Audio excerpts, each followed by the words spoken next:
لیکن اس آیت کا یہ ترجمہ نہیں ہے۔ عام طور پر ہمارے لوگ اس آیت کو کوٹ کرتے ہیں اور وہ کیا کہتے ہیں، جو قوم اپنے آپ کو نہیں بدلنا چاہتی اللہ اس کو نہیں بدلتا ہے۔ اس آیت کا یہ معنی نہیں ہے۔ اس کا معنی یہ ہے اللہ کسی قوم کی حالت کو نہیں بدلتا، معنی یہ ہے جو قوم اچھی حالت میں ہو اس کو اللہ بری حالت میں نہیں بدلتا، جب تک کہ وہ اپنی اچھی حالت کو بری حالت سے بدل نہ دے۔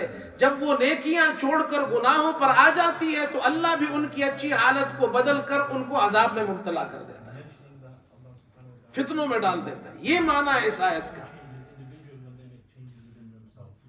یہ معنی اس آیت کا یہ ہے، لیکن ہمارے لوگ اس کا معنی جو کرتے ہیں وہ معنی اس آیت کا نہیں ہے۔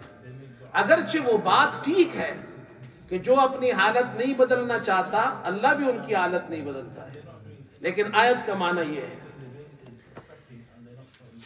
اور پھر اگلی آیت میں ارشاد فرمایا اگر تم اپنے آپ کو نیکیوں میں نہیں ڈالتے ہو، اللہ کی نہیں مانتے، تو اللہ سے بھی پھر امید نہ رکھو۔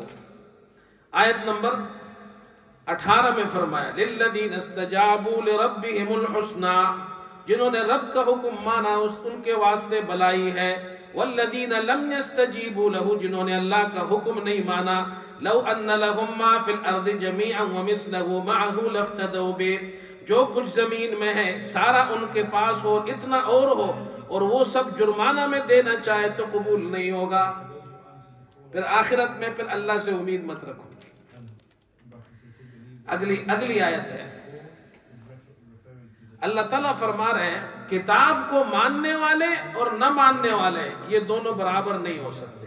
آیت نمبر 8 میں، آیت نمبر 19 میں، 19 میں، أَفَمَنْ يَعْلَمُ أَنَّمَا أُنزِلَ إِلَيْكَ مِنْ رَبِّكَ الْحَقُّ كَمَنْ هُوَ أَعْمَى إِنَّمَا يَتَذَكَّرُ أُولُو الْأَلْبَابِ، بھلا وہ شخص جو جانتا ہے کہ آپ کے رب کی طرف سے آپ پر جو کچھ اترا وہ حق ہے، قرآن کو ماننے والا ہے، کمن ہوا اعمیٰ، اس کی طرح ہو سکتا ہے جو اندھا ہے؟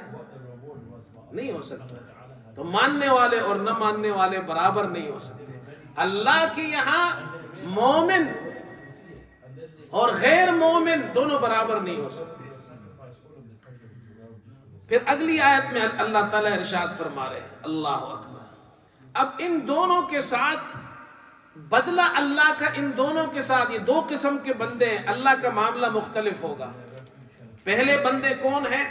یہ آیت نمبر 20 سے لے کر آیت نمبر 24 تک اللہ نے ان لوگوں کا ذکر کیا ہے جو اللہ سے کیے ہوئے وعدے کو پورا کرتے ہیں، الذین یوفون بعہد اللہ ولا ینقضون المیثاق، وعدے کو نہیں توڑتے، عہد کو، جو اللہ نے جس چیز کے ملانے کا حکم دیا اس کو جوڑتے ہیں، اللہ سے ڈرتے ہیں، وَيَخَافُونَ سُوءَ الْحِسَابِ، برے حساب کا خوف رکھتے ہیں، وَالَّذِينَ صَبَرُوا ابْتِغَاءَ وَجْهِ رَبِّهِمْ، رب کی رضامندی کے لیے صبر کرتے ہیں، نماز قائم کرتے ہیں، اللہ نے جو دیا ہے اس میں سے خرچ کرتے ہیں، اور برائی کے مقابلے میں بلائی پہلاتے ہیں، جنات عدن یدخلونہا، ان کا بدلہ جنت ہے۔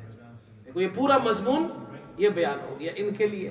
اگلی آیت میں 25 میں جو اللہ کا عہد مضبوط کرنے کے بعد توڑتے ہیں، وَيَقْطَعُونَ مَا أَمَرَ اللَّهُ بِهِ أَن يُوصَلَ، جس چیز کے جوڑنے کا اللہ نے حکم دیا اس کو توڑتے ہیں، اور زمین میں فساد کرتے ہیں، ایسے لوگوں پر اللہ کی لعنت ہے، ان کے لیے برا گر ہے۔ اللہ نے بتا دیا دونوں کا حساب الگ الگ ہوگا، دونوں کے ساتھ معاملہ الگ الگ ہوگا۔ آگے اگلا رکوع ہے، ورس نمبر 27 ہے اور 29 ہے اور 31 ہے۔ یہ جو قرآن کے مخالف ہے یہ نشانی مانگتے ہیں کہ کوئی نشانی لے آئے تو ہم مان لیں۔ اللہ اس کا جواب دے رہے ہیں 27 کے اندر، وَيَقُولُ الَّذِينَ كَفَرُوا لَوْلَا أُنزِلَ عَلَيْهِ آيَةٌ مِّن رَّبِّهِ قُلْ إِنَّ اللَّهَ يُضِلُّ مَن يَشَاءُ وَيَهْدِي إِلَيْهِ مَنْ هَدَىٰ۔ یہ نشانی مانگتے ہیں، اللہ فرماتے ہیں گمراہ کرنا اور ہدایت دینا اللہ کے ہاتھ میں ہے، یہ گمراہ ہو چکے ہیں۔ پھر ایمان والوں کے ذکر فرمایا کہ ان کا دل قرآن پر مطمئن ہے، نمبر 28 میں الذین آمنوا وتطمئن قلوبهم بذکر اللہ، ایمان والے ان کے دلوں کو اللہ کے یاد سے یعنی قرآن سے اطمینان ہوتا ہے.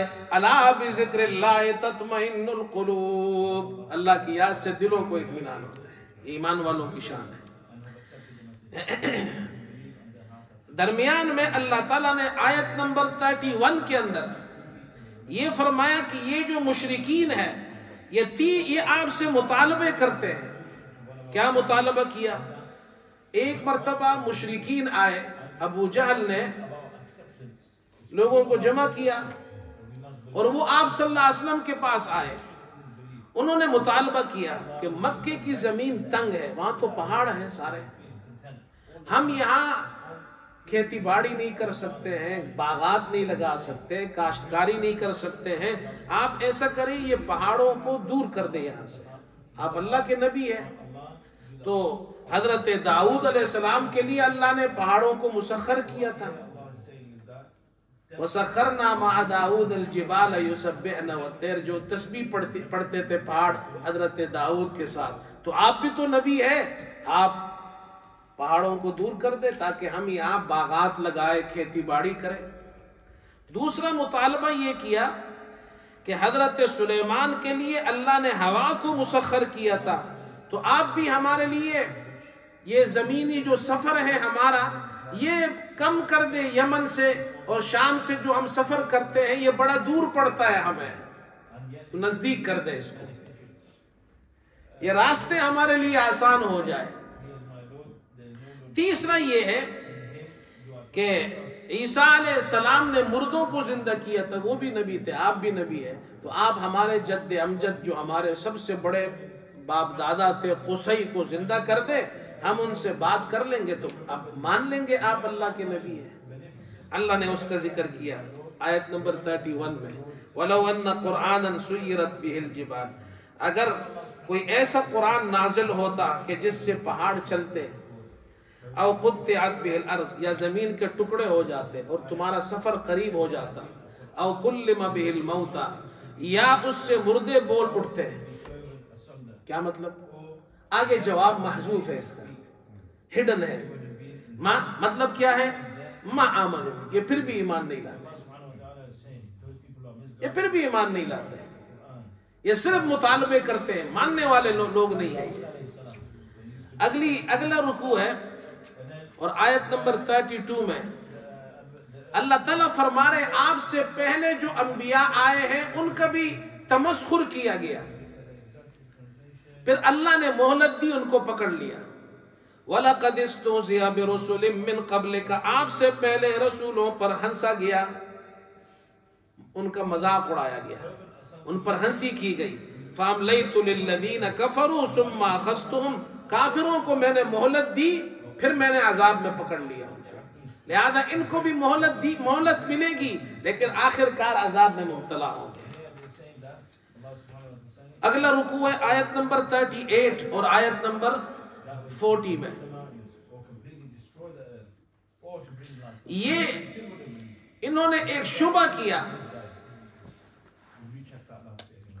کہ انبیاء علیہ السلام اگر یہ اللہ کے نبی ہے محمد صلی اللہ علیہ وسلم تو ان کے بیوی بچے کیوں ہیں؟ یہ تو ہماری طرح انسان ہے. تو اللہ تعالیٰ نے اس کا جواب دیا وَلَقَدْ أَرْسَلْنَا مِن قَبْلِكَ وَلَقَدْ أَرْسَلْنَا رُسُلًا مِن قَبْلِكَ وَجَعَلْنَا لَهُمْ أَزْوَاجًا وَذُرِّيَّةً، آپ سے پہلے اللہ نے جتنے رسول بھیجے سب کی بیویاں بھی تھی اور اولاد بھی تھی، رسولوں کی تھی. اور جتنے رسول آئے ہیں خاص طور پر انبیاء علیہ السلام بنی اسرائیل میں تو حضرت ابراہیم کی اولاد ہے، اور بنی اسماعیل میں محمد صلی اللہ علیہ وسلم بھی حضرت ابراہیم کی اولاد میں سے. پھر آپ سے اللہ تعالیٰ نے فرمایا آیت نمبر 40 کے اندر، اللہ اکبر، وَإِمَّا نُرِيَنَّكَ بَعْضَ الَّذِي نَعِدُهُمْ أَوْ نَتَوَفَّيَنَّكَ فَإِنَّمَا عَلَيْكَ الْبَلَاغُ وَعَلَيْنَا الْحِسَابُ. اللہ نے آیت نمبر 40 میں فرمایا آپ کے ذمہ بلاغ ہے، ہمارے ذمہ حساب ہے. کیا مطلب؟ اے ہمارے نبی آپ کا کام تبلیغ دینا ہے، حساب کرنا ہمارا کام ہے، بس آپ اپنا کام کیجئے، دعوت دیجئے. اس کے بعد سورہ ابراہیم ہے. سورہ ابراہیم میں انبیاء علیہ السلام کی بعثت کا مقصد کیا ہے, اللہ نے انبیاء علیہ السلام کو کیوں بھیجا, حضرت ابراہیم کا ذکر ہے. پہلے رکوع کے اندر اللہ تعالیٰ فرما رہے ہیں محمد صلی اللہ علیہ وسلم اور حضرت موسیٰ علیہ السلام دونوں نبی ہیں, اور دونوں کی بعثت کا مقصد بھی ایک ہے, اور وہ کیا ہے؟ اللہ اکبر. شروع میں فرمایا کتاب انزلناہ الیک لتخرج الناس من الظلمات الی النور, ہم نے یہ کتاب آپ کی طرف نازل کی ہے تاکہ آپ لوگوں کو رب کے حکم سے اندھیروں سے روشنی کی طرف لائیں. تو کتاب اس لیے اتاری گئی ہے لوگ کفر سے شرک سے نکل کر توحید میں آ جائیں. اور آگے فرمایا آیت نمبر 5 میں وَلَقَدْ أَرْسَلْنَا مُوسَى بِآيَاتِنَا أَنْ أَخْرِجْ قَوْمَكَ مِنَ الظُّلُمَاتِ إِلَى النُّورِ, ہم نے حضرت موسیٰ کو نشانیاں دی تھی کہ وہ اپنے قوم کو اندھیریوں سے روشنی کی طرف نکالے. دیکھو جو آپ کی کتاب آپ کو دی اور جو آپ کی بعثت کا مقصد ہے وہی حضرت موسیٰ کی بعثت کا مقصد ہے. ان کو بھی کتاب اس لیے دی کہ وہ اپنی قوم کو اندھیروں سے روشنی کی طرف لائے. آپ کو کتاب اس لیے دی کہ آپ ساری انسانیت کو جناب کیا ہے اندھیروں سے روشنی کی طرف لائے. مگر ایک فرق ہے دونوں میں, مقصد ایک ہے دونوں کا. اب آیت میں ذرا غور کریں. شروع میں پہلی آیت میں نمبر 1 میں الف لام را کتاب انزلناہ الیک لتخرج الناس, یہ ایک کتاب ہے جو ہم نے آپ کی طرف نازل کی ہے تاکہ لوگوں کو آپ نکالے من الظلمات الی النور, اندھیروں سے روشنی کی طرف. کن کو نکالے؟ لوگوں کو, تمام لوگوں کو, تمام دنیا کے لوگوں کو. آپ سب کے نبی ہیں. وہاں موسیٰ علیہ السلام سے کیا فرمایا آیت نمبر 5 میں وَلَقَدْ أَرْسَلْنَا مُوسَى بِآيَاتِنَا, ہم نے موسیٰ علیہ السلام کو بھی نشانیاں دے کر بھیجا, لیکن ان اخرج قومک من الظلمات الی النور, اے موسیٰ اپنی قوم کو اندھیروں سے روشنی کی طرف نکال. یہ فرق ہے. وہاں حکم ہے آپ اپنی قوم کو نکالیں, آپ اپنی قوم کے نبی ہیں. اور رسول اللہ صلی اللہ علیہ وسلم سے یہ نہیں فرمایا آپ قوم کے نبی ہیں, نہیں, آپ تمام انسانوں کے نبی ہیں. یہ فرق ہے, مقصد دونوں کا ایک ہے. اگلا رکوع ہے رسول اللہ صلی اللہ علیہ وسلم اور تمام انبیاء کی بعثت کا مقصد ایک ہے. اب یہ فرما رہے ہیں تمام انبیاء کی. پہلے تو فرمایا حضرت موسیٰ علیہ السلام, اب فرما رہے ہیں تمام انبیاء. آیت نمبر 9 اور 11 میں أَلَمْ يَأْتِكُمْ نَبَأُ الَّذِينَ مِنْ قَبْلِكُمْ قَوْمِ نُوحٍ وَعَادٍ وَثَمُودَ وَالَّذِينَ مِنْ بَعْدِهِمْ لَا يَعْلَمُهُمْ إِلَّا اللَّهُ. قوم نوح, قوم عاد اور قوم ثمود اور جو اس کے بعد ہے اللہ ہی جانتا ہے کتنی قومیں آئی, کتنے انبیاء رسول اللہ نے بھیجے. جاءتهم رسلهم بالبينات, اللہ نے رسولوں کو بھیجا, ان کے پاس رسول آئے واضح نشانیاں لے کر.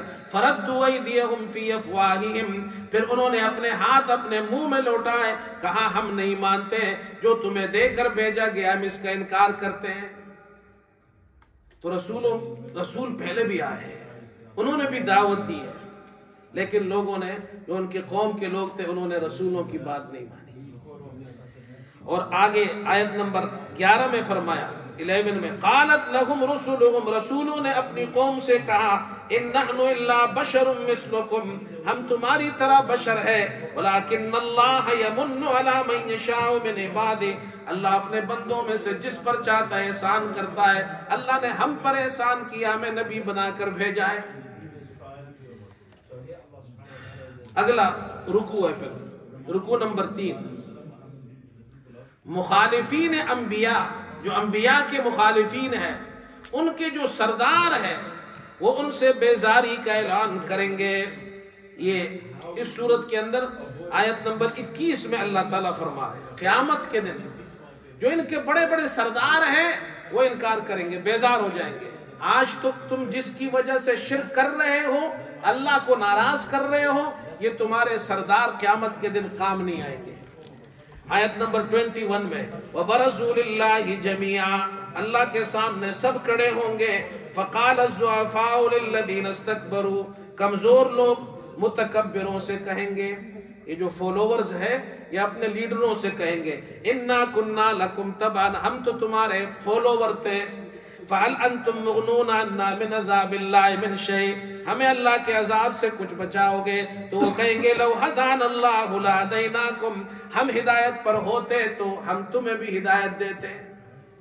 سَوَاءٌ عَلَيْنَا جَزِعْنَا أَمْ صَبَرْنَا مَا لَنَا مِن مَّحِيصٍ، برابر ہے، اب ہم چیخیں چلائیں یا صبر کریں بچ نہیں سکتے، نہ تم بچو گے نہ ہم بچیں گے. پھر اگلے رکوع کے اندر فرمایا ان سب کا جو سب سے بڑا لیڈر ہے وہ شیطان ہے، وہ شیطان بھی بیزاری کا اعلان کرے گا. اب یہ سب شیطان کے پاس جائیں گے قیامت کے دن. وقال الشیطان لما قضی الامر ان اللہ وعدکم وعد الحق، شیطان کہے گا اللہ نے وعدہ کیا تھا اور سچا وعدہ کیا تھا دنیا میں اپنے رسولوں کے ذریعے. وَوَعَدْتُكُمْ فَأَخْلَفْتُكُمْ، میں نے وعدہ کیا تھا لیکن میں نے وعدہ خلاف ورزی کی، میں تو جھوٹا تھا. وَمَا كَانَ لِي عَلَيْكُمْ مِنْ سُلْطَانٍ إِلَّا أَنْ دَعَوْتُكُمْ فَاسْتَجَبْتُمْ لِي. وہ کہیں گے تم مجھے کیوں ملامت کرتے ہو، میں نے تو تمہیں صرف دعوت دی تھی، میرے پاس کوئی دلیل نہیں تھی، تم نے میری بات مان لی. فلا تلومونی ولوموا انفسکم، مجھے الزام مت دو، اپنے آپ کو الزام دو. ما انا بمصرخکم وما انتم بمصرخی، نہ تم میرے کام آ سکتے ہو نہ میں تمہارے کام آ سکتا ہوں. اللہ یہ منظر قیامت کے دن ہوگا. پھر آگے اللہ تعالیٰ نے اگلے رکوع کے اندر ذکر فرمایا. اللہ تعالیٰ وہ ان لوگوں کو جو حق کے فالوورز ہیں ان کا ذکر کر رہے ہیں.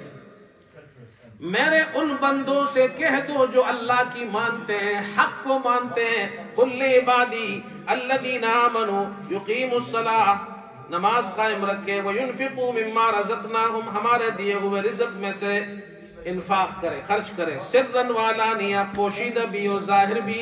من قبل یاتی یوم، اس دن کے آنے سے پہلے جس میں نہ خرید و فروخت ہوگی، ولا خلال، نہ دوستی ہوگی، کوئی کام نہیں آئے گا. پھر اللہ تعالیٰ ابراہیم علیہ السلام کا ذکر فرما رہے ہیں. دیکھو قرآن ایسا مربوط کلام ہے. شروع میں فرمایا جو حق کے فالوورز ہیں ان سے کہو نماز پڑھے، خرچ کرے. اب اللہ فرما رہے ہیں حق کے فالوورز کون ہیں؟ تو سب سے بہترین مثال اللہ نے حضرت ابراہیم علیہ السلام کی دی کہ وہ حق کے فالوور تھے، حق کو ماننے والے تھے. اور حضرت ابراہیم علیہ السلام اپنی بیوی حضرت ہاجر اور اپنے بیٹے اسماعیل کو لے آئے، جہاں بیت اللہ ہے یہاں خالی جگہ تھی، یہاں لا کر ان کو بسایا. بخاری شریف میں روایت ہے جب جانے لگے تو بیوی نے کہا آپ اللہ کے حکم سے ہمیں چھوڑ کر جا رہے ہیں؟ آپ نے اس سر سے اشارہ کیا، ہاں اللہ کے حکم سے چھوڑ کر جا رہا ہوں. تو بیوی نے کہا اللہ نے اگر آپ کو حکم دیا ہے کہ ہمیں اس بیابان جنگل میں چھوڑو تو پھر آپ کی ضرورت ہمیں نہیں ہے، اللہ ہی ہماری حفاظت کرے گا. وہاں ابراہیم علیہ السلام نے دعا کی رب اجعل ھذا البلد آمنا، اس کو امن والا شہر بنا، واجنبنی وبنی ان نعبد الاصنام، مجھے اور میری اولاد کو بت پرستی سے بچا. حضرت ابراہیم علیہ السلام اپنے لیے کہہ رہے یا اللہ مجھے بھی بت پرستی سے بچا، حالانکہ وہ تو نبی ہے، معصوم ہے. نبی تو معصوم ہوتا ہے، لیکن یہ دعا کے آداب ہے، دعا کے آداب ہے. دعا صرف دوسروں کے لیے نہیں مانگی جاتی، اپنے لیے بھی مانگی جاتی ہے. اس لیے ابراہیم علیہ السلام پہلے اپنے لیے مانگ رہے ہیں اللہ مجھے بھی بت پرستی سے بچا، میری اولاد کو بھی بت پرستی سے بچا. کوئی بھی انسان ایسا نہیں ہے جس کو دعا کی ضرورت نہیں ہے. اس لیے دعا کے آداب یہ پہلے اپنے لیے مانگے پھر دوسروں کے. پھر دعا کی رب انی اسکنت من ذریتی، اے اللہ میں اپنی کچھ اولاد کو اس جگہ بواد غیر ذی زرع، ایسی وادی میں چھوڑ کر جا رہا ہوں جہاں کوئی کہتی نہیں ہے، عند بیتک المحرم، تیرے عزت والے گھر کے پاس.